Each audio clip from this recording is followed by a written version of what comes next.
kuha. Iyahan kay. Gusto naman ko dugma. Pagkas na kayo ang atuwang. Iyahan mga idol. Wala nga yun masyado mong pansin. Kanilaging dilitan. Kanilaging dilitan. Yung pa. Ito na bitong ginasulti nila sa ugat. Basta, kalimutan ko. So, naay kasagaran ginalita sa ugat nga dilita pimus. Ang laging dilita pimus. Wala kayo yung mamansin sa to, ha? Pero, siyempre, may ginaingon nga pobre man ta, hindi mo wala sa tuwang ng dalot. O, magpadalot.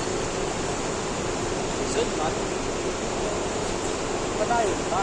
Pero magtawag ka ng kung nagkasakyanan pa ta, nagkasakyanan, nagpag-drive ng sakyanan, nakabot na sa lisod na dalan, lisod na dalan.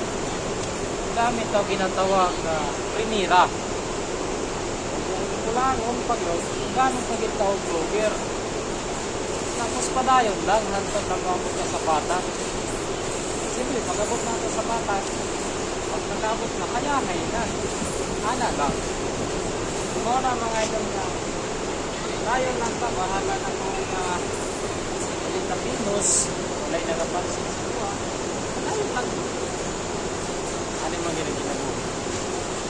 So, kung ano buhay yung niligyan padayon. So, mga idol, nilang nakutot, kung ngayong gabi ka ninyong kanan.